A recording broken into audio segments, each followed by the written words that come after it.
আসসালামু আলাইকুম dear listeners, আশা করি আপনারা সকলে ভালো আছেন এবং সুস্থ আছেন। আপনারা শুনছেন ভয়.নেট এবং আমি রেইন আছি আপনাদের সাথে। আমাদের ৯৭তম এপিসোডে আপনাদের সকলকে আমি আমন্ত্রণ জানাচ্ছি এবং শুরুতেই বলতে চাই, যারা এখন পর্যন্ত আমাদের এই চ্যানেলটাকে সাবস্ক্রাইব করেননি, দয়া করে সাবস্ক্রাইব করে দেবেন এবং অবশ্যই বেল আইকনটাকে হিট করবেন, কারণ আপনি যদি বেল আইকনটাকে হিট না করেন তাহলে আপনি চ্যানেলের কোনো আপডেট পাবেন না। আর যদি আমাদের ভিডিওগুলো আপনাদের ভালো লেগে থাকে অবশ্যই লাইক করবেন, কমেন্ট করবেন এবং শেয়ার করবেন। আপনি পুরাতন শ্রোতা যদি হয়ে থাকেন তাহলে অবশ্যই আমাদের পুরাতন ভিডিওগুলো শুনে আসবেন। আমরা চলে যাব আমাদের ৯৭তম এপিসোডের ঘটনায়। তবে যাওয়ার আগে ঘটনা পাঠানোর ঠিকানাটা ভুলে দেওয়া জরুরি। আমাদেরকে ঘটনা পাঠানোর ঠিকানা voy.net@gmail.com, যার স্পেলিং DHOYDOTNET@gmail.com। আমাদের ফেসবুকের ঠিকানা www.facebook.com/BHOYDOTNET। চলুন শুনে আসি আমাদের ৯৭তম এপিসোডের ঘটনা।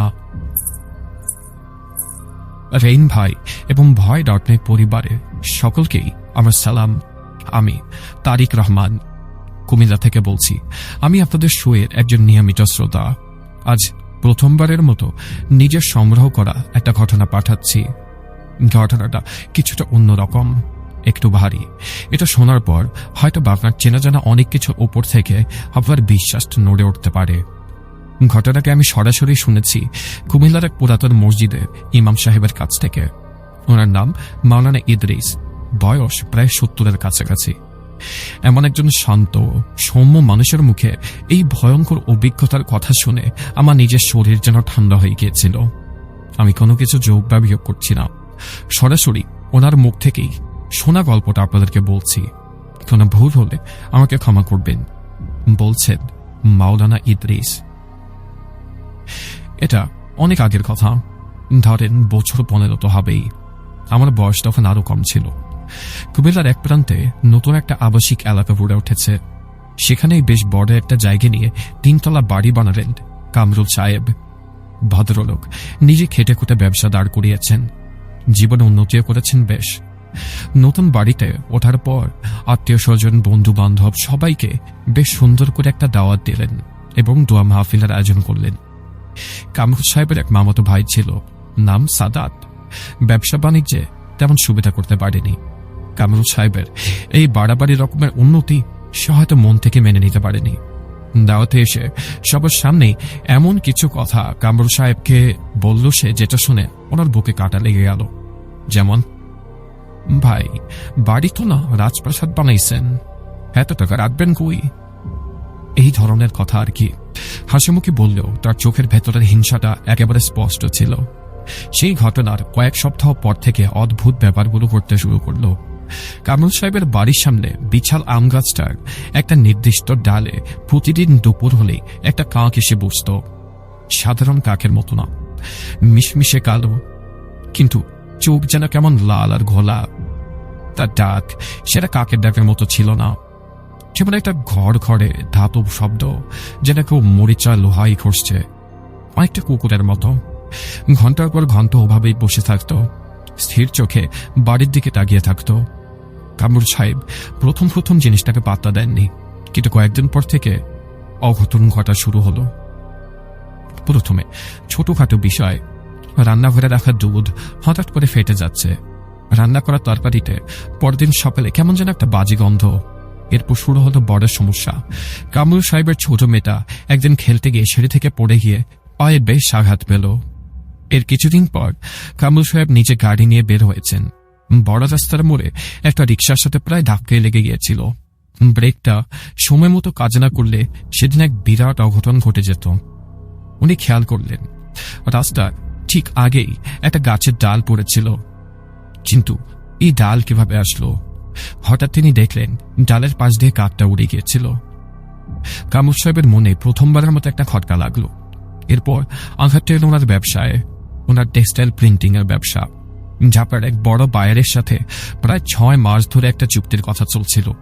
চুক্তিটা হয়ে গেলে ব্যবসা ১ লাফ অনেক দূরে গিয়ে যাবে। ফাইনাল মিটিং এর দিন কামরুল সাহেব বেশ পরিপাটি হয়ে ঢাকার অফিসে গেলেন।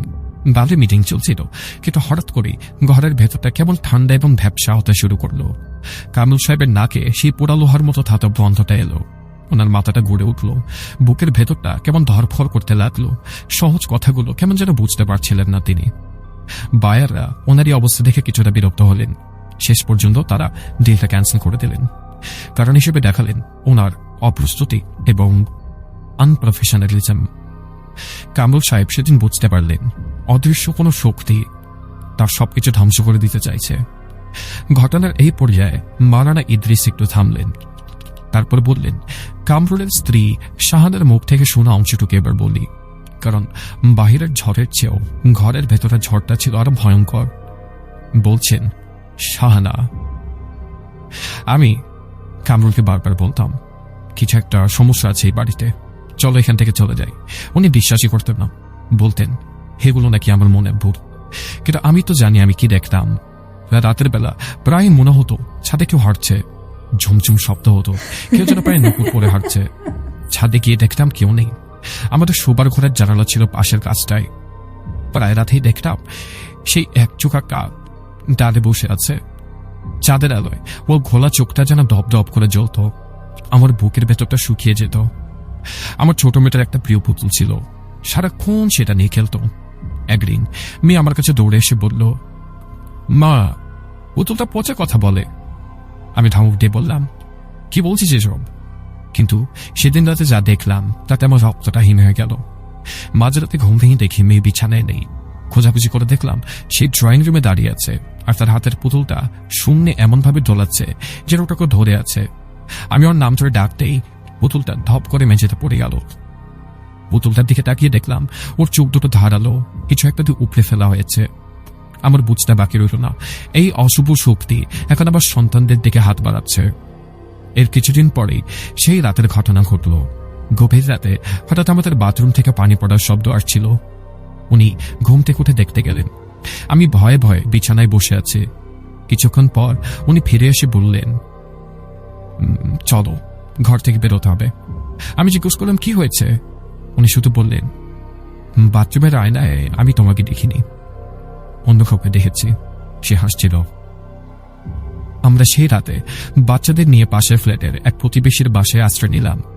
সেই রাতটার কথা ভাবলে এখনো শরীর কাঁপে। পরের ঘটনা বলছেন মাওলানা ইদ্রিস। কামরুল সাহেব পরদিন সকালে আমার কাছে এলেন। ওনার এক বন্ধু আমার ঠিকানা দিয়েছিল। বিধ্বস্ত চেহারা, চোখের নিচে কালি। সম্পূর্ণ ঘটনাটা আমাকে খুলে বললেন। দাওয়াতের দিনের সে আত্মের কথা, অদ্ভুত কাকটার কথা, ব্যবসায়িক ক্ষতি এবং গতরাতের কথা সব শুনে আমার মনে হচ্ছিল ব্যাপারটা সাধারণ নয়। আমি ওনাকে আশ্বস্ত করলাম আর বললাম, যা করার আমিই করব, 2 দিন সময় লাগবে। আমি কিছু জিনিস জোগাড় করলাম, আপনারা দয়া করে সাবধানে থাকবেন। আমি কিছু আয়াত লেখা তাবিজ, জমজমের পানি আর একটা বড় কলসি, এই কয়েকটা জিনিস জোগাড় করে রাখলাম। কলসিটার ভেতরে বিশেষ কিছু শেকড়ার পাতা দিয়ে পানি ভরে রাখলাম। নির্দিষ্ট দিনে আমি কামরুল সাহেবের বাড়ি গেলাম মাগরিবের নামাজের পর। বাড়িতে ঢুকতে একটা ভ্যাপসা ভারী বাতাস আমার মুখে লাগলো। কেমন যেন একটা পোড়া লোহার মতো গন্ধ। আমি বুঝতে পারলাম না, যা ভেবেছি তাই। এটা কোনো সাধারণ শক্তি নয়, হিংসার সুযোগ নিয়ে পাঠানো হয়েছে, চালান করা হয়েছে। আর ওই কাকটা, ওটা কোনো সাধারণ প্রাণী নয়, ওটা একটা বাহন, এক শয়তান জিনের বাহন। বলতে গেলে সে নিজেই একজন জিন। আমি বাড়ির চারপাশে বরকতে পানি ছিটিয়ে দিলাম। ঘরের প্রতিটি কোণায় আয়াতুল কুরসি পড়ে ফু দিলাম। কামরুল সাহেব তার পরিবারকে একটা ঘরে বসিয়ে দরজা বন্ধ করে দিলাম। আমি নিজে বসলাম বসার ঘরে। আমার সামনে সেই পানি ভর্তি কলসি। আমি কোরআন তেলাওয়াত শুরু করলাম। যতই তেলাওয়াত করছি ততই ভেতরের অস্থিরতা যেন বাড়ছে। ঘরের চালের ওপর ধূপধাপ শব্দ হচ্ছে, মনে হচ্ছে যেন বড় কোনো পাথর গড়িয়ে পড়ছে। জানালাতে খটখট আওয়াজ এবং আচরণের শব্দ। ঘরের তাপমাত্রা দ্রুত কমতে শুরু করলো। অল্প সময়ের ভেতরেই ঠান্ডা হয়ে গেল এবং মুখ দিয়ে ধোঁয়া বেরোচ্ছিল, যেমনটা শীতকালে বের হয়। ঘর ঘরের ধাতব আওয়াজটা গোটা বাড়িকে কাঁপিয়ে তুলছিল। হঠাৎ বিদ্যুৎটা চলে গেল। ঘটঘটে অন্ধকারে শুধু টর্চের আলো। আমি তেলাওয়াত থামালাম না। আমি জানি এটাই ওদের কৌশল, ভয় পাই এটা। কিন্তু ঠিক সেই সময় বাসার ঘরের বড় জানালাটায় কেউ সজোরে ধাক্কা মারল। 1 বার, 2 বার, 3 বার। কাঁচ ভাঙার একটা বিকট শব্দ হলো। আমি টর্চ ঘুরিয়ে দেখলাম ভাঙা কাচের দুপাশে দুটো চোখ আগুনের গোলার মতো জ্বলছে। সেই কাক কিন্তু আকারে প্রায় একটা স্বপ্নের সমান। আর তার পাখাগুলো ঠিক পাখির মতো নয়, যেন কালো ধোয়া দিয়ে তৈরি। তার মুখ থেকে লালা ঝরছে, আর সেই ঘর ঘর শব্দটা আসছে। চলে যায় এখান থেকে। শব্দটা যেন আমার মাথার ভেতর থেকে কেউ চিৎকার করে বলল। আমার শির দ্বারা দিয়ে ঠান্ডা ভয়ের স্রোত দিয়ে গেল, কিন্তু আমি ভয় পেলাম না। আমি এবার তেলাওয়াতের জোর বাড়িয়ে দিলাম। তারপর কলসিটা হাতে নিয়ে ভাঙা জানালার দিকে এগিয়ে গেলাম। কামরুল সাহেব আমাকে আগেই বলে রেখেছিলেন যে যাই হোক আপনি দয়া করে কাজ সম্পন্ন করে যাবেন। আমিও বলেছিলাম যাই হোক না কেন উনি যেন ঘর থেকে বের না হয়। আমি জানালার বাহিরে ঠিক যেইখানটায় শয়তানটা দাঁড়িয়েছিল সেখানে কলসির সম্পূর্ণ পানিটা ঢেলে দিলাম। ছ্যাদ করে একটা আওয়াজ হলো, যেন হাজারটা সাপ একসাথে হিস করে উঠল। সাথে একটা তীব্র আর্তনাদ, যা কোনো মানুষ বা পশুর কণ্ঠ থেকে আসা সম্ভব নয়, যেন শত শত মানুষ চিৎকার একসাথে মিলিয়ে করছে। এরপর সব শান্ত হয়ে গেল। পোড়া লোহা আর গন্ধকের তীব্র একটা গন্ধ নাকে ধাক্কা দিল। আস্তে আস্তে সব মিলিয়ে গেল। সকালে বাড়ির সামনে আম গাছটা নিচে সবাই দেখলো সেই কাকটা মরে পড়ে আছে, কিন্তু ও শরীরটা স্বাভাবিক ছিল না, যেন ভেতর থেকে কেউ পুড়িয়ে দিয়েছে। চামড়াগুলো কুচকে গেছে, আর সেই ঘোলা চোখটা একটা কালো গর্তে পরিণত হয়েছে, just like a black hole. এরপর থেকে কামরুল সাহেবের পরিবারের শান্তি ফিরে আসে। ওনার ব্যবসা আগের মতো চলতে শুরু করে, কিন্তু ওই ভয়াবহ রাতের ধাক্কাটা তারা কাটিয়ে উঠতে পারেননি। মাস ছয়েক পরে ওনারা ওই বাড়িটা বিক্রি করে অন্যত্র চলে যান। সে আত্মীয় সাদাত সাহেবের সাথে তারা আর কোনো যোগাযোগ রাখেননি। এইটুকু বলে মাওনা নির্দেশ থামলেন। ওনার কপালে বিন্দু বিন্দু ঘাম জমেছিল। ওনার কাছ থেকে বিদায় নিয়ে যখন ফিরছিলাম তখন রাত। রাস্তায় হঠাৎ একটা কাক ডেকে উঠেছিল, সাধারণ কাকের ডাক, কিন্তু সেদিন রাতে ওই ডাকটা শুনেও আমার বুকের ভেতরটা কেঁপে উঠেছিল। কিছু ভয় বোধ হয় কখনো পিছু ছাড়ে না। যাই হোক, আজ আর নয়। রেন ভাই, আপনাকে অসংখ্য ধন্যবাদ আমাকে সুযোগ করে দেওয়ার জন্য। ভয় পরিবারের জন্য শুভকামনা। আল্লাহ হাফেজ। ওয়ালাইকুম আসসালাম তারেক সাহেব, আপনাকে অসংখ্য ধন্যবাদ আপনার ঘটনার জন্য। সুন্দর একটি ঘটনা শুনলাম আমরা। যদি আপনাদের কাছে এই ঘটনাটা ভালো লেগে থাকে অবশ্যই লাইক করবেন, কমেন্ট করবেন এবং শেয়ার করবেন। আর যদি চ্যানেলটাকে এখন পর্যন্ত সাবস্ক্রাইব করে না থাকেন অবশ্যই সাবস্ক্রাইব করে দেবেন এবং বেল আইকনটাকে হিট করবেন, কারণ বেল আইকন হিট না করলে আপনি চ্যানেলের কোনো আপডেট পাবেন না। সো অবশ্যই বেল আইকন হিট করবেন। আর আপনি যদি চান আমাদেরকে ঘটনা পাঠাবেন তাহলে আমাদেরকে ঘটনা পাঠানোর ঠিকানা voy.net@gmail.com, যার স্পেলিং BHOYTOTNET@gmail.com। আমাদের ফেসবুকের ঠিকানা www.facebook.com/BHOYTOTNET। 97তম এপিসোড থেকে রেইন আজ বিদায় নিচ্ছি। আবার কথা হবে আগামীকালকে আমাদের 98তম এপিসোড নিয়ে।